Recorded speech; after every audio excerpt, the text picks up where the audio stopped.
Because the DAZA is gonna run on a studs and not on a head bolts, okay, I just get some measurements to be safe, to don't have any problem. Now, I forget the camera over there. Oh boy, yeah. I get the measurements 1, 2, 3, just to know that everything's okay and it's correct. All right, and it is. What did I found? The cylinder head height, if you want to get a pen and paper, it's 74.53 millimeters. I'm talking about this point here till down. Okay. The head gasket, the crust head gasket, it's 1.25 millimeter. The block inside, in total, from the top of the block, from the deck till bottom down here, it's 90.16 millimeters. I'm talking about the specific block, okay? Then, the empty space without threads, it's the first 46.86 millimeters here. The threads inside are 39 millimeters here, and the empty space that has down here, it's 4.3 millimeters. I'm talking about, this is a piece of M156, okay, just to have an idea. So we have a threads that are 39 millimeters. The empty space down here that does have a threads here, it's 4.3, and here up, from here, where are the threads, till the top of the block of the deck, it's 46.86. Clear? Clear. All right. Then, what do we have?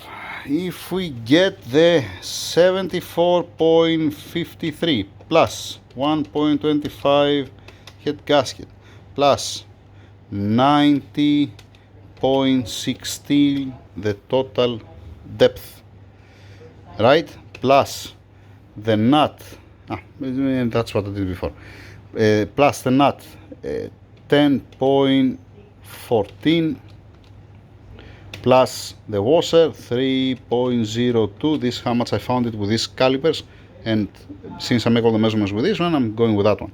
With this one, I'm gonna measure also the stud.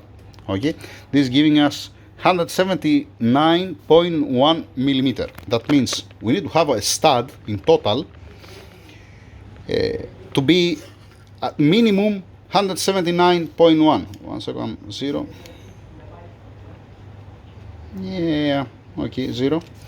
All right, let's see how much it is this stud.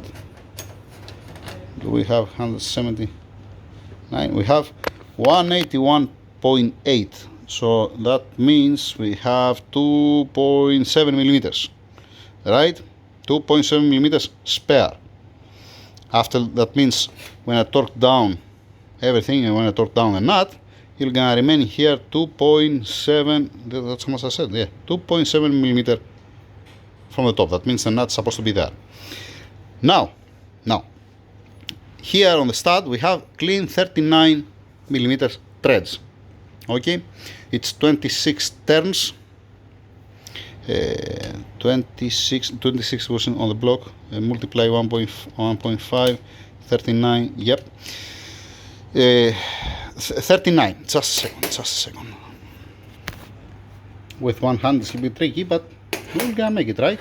Okay, 39 millimeters. If we come here, we see that we have 39 millimeters of threads. Good one, nice, not bad. Then here up it's okay, it's beautiful, because when you put the washer, I wish to have another hand. So after torquing it down, it's supposed to look like this. Okay, the 2.7 millimeters that I mentioned earlier. All right, it can be a bit bigger than that. Anyhow, yeah.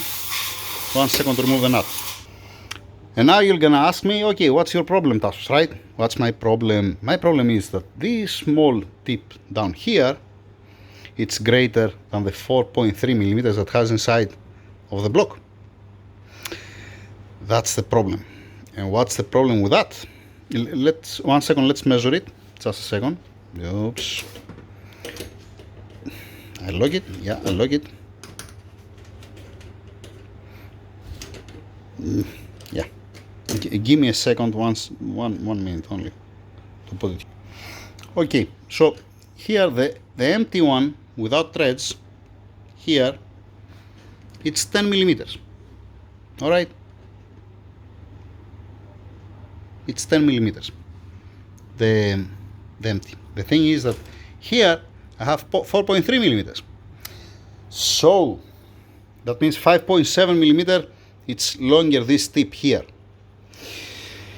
And if you remove 5.7, you're gonna be much better because you're gonna stop here, here, and here on the bottom. You're gonna stop in 3 points the stud when you put it in. I'm gonna show you in a while. I have also the other one. By the way, I brought also the bolts for the crankshaft bearing caps because I want to make a test. I don't want to stretch the new one. I'm gonna stretch the old one just to get the clearance. Finish this one. So you remember when I said that at the beginning you're gonna have here extra 2.7 millimeter, I think 2.7, I think I mentioned. All right, here down I have, if I remove 5.7, then the nut is not gonna be engaged with the threads.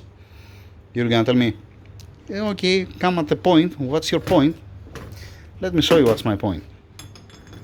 Forget about the rest, all right? Pay attention here, because similar.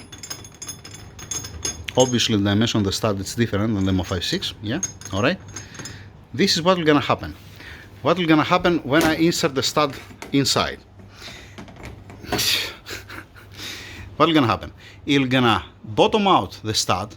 You're gonna still have a threads here, and you're gonna still have a threads here up on the stud. That means the stud, you're not gonna stop here because you're gonna still have a threads. The engine block, it still has a threads down here, and it's stopping only here. I hope the rest down here to be strong enough because if something happen and it bites by any means for a reason, if it's not thick enough, you can open a hole and go down. You get my point? So yeah, for me it's gonna be, I have said that before, this studs, it's not from the ARP. This is another company ordered it from ARP. They provide the dimensions. For me, like I'm saying, since you're doing all this trouble to fix studs, fix it once for all, make it properly, let us say. Why not? For example, if you see the stud for this one, I have shown you that before, but not on a DAZA engine, on the Mo56 and Mo57. Alright? You'll gonna understand when you see this bolted on. Okay, full inside, what do you see? It stops here, down, it stops here on the threads because there are no more threads, and it stops also here up because there are not more threads. There is 1, 2, 3 points. So even if it bites, let us say, by any means the nut and the washer, and it becomes the stud, the bolt, let us say, it will not gonna go anywhere because you have to, let us say, compromise the threads of the block here. Otherwise, after that it's opening, you know, the stud. The same thing down here, and then you have also the stopper down here. There are 3 points. In this case, with that, you're gonna bottom out, and all the force you're gonna come on this tip here. And it's sharp, it's not even flat. If it was more flat, we're gonna apply more equal the force, if you like. Yeah. Once again, you make a custom order on the studs. Make it, see, these blocks, these engines, these blocks, it's not, let us say that, you know what, this year they fix that much depth, and then the next year it's different depth. Or it's not, let us say, this engine, let us say it's in a row, for example. It doesn't matter if it's an Mo56, Mo57, or if it's a DAZA or a CJX or whatever. Let us say this engine, it cannot have different depth of threads or machining than the next engine that's in a row, if it makes sense. We are not back in 50s or 60s. That's what my point. It's not by hand, let us say. It's with precise tools that all the time they make like a mirror. That means how much is going to be on this block, it's going to be also on the next one, also on the next one, on the next one. Even after 6 months later, or 1 year later, or 2 years later, the calibration, the tools, the machining, it's going to be exactly the same. Now, if you're talking about an engine that's from 50s, 60s, then yes, it might have some variables. It might be, let us say, to have a different, the threads supposed to be the same, let us say, but here it's going to be, let us say, 3.8 to 4.5. or the deck here, the empty space. That's a different story, but we're not talking about an engine from 50s, okay? We're talking about 2020 engine, right? In any case, that's what I have to say. I'm gonna use the studs, obviously, just I have to be careful with this one. I have to get some measurements to don't, just in case it don't bite the washer and the nut. Good washing, assembly grease, obviously. Down dry, no oil, no nothing on the stud, to come completely dry inside. To don't help turn, let us say, down, classic with the studs. I'm not putting anything down there, by the way. That's it. Anything else? Nothing more, nothing less. Nothing more, nothing less. Just like I said, I'm gonna like, this is for me at least, maybe I'm crazy. I'm gonna like to stop equal everywhere in 3 spots and to be correct inside. To don't, yeah, the previous things what I said. Thank you.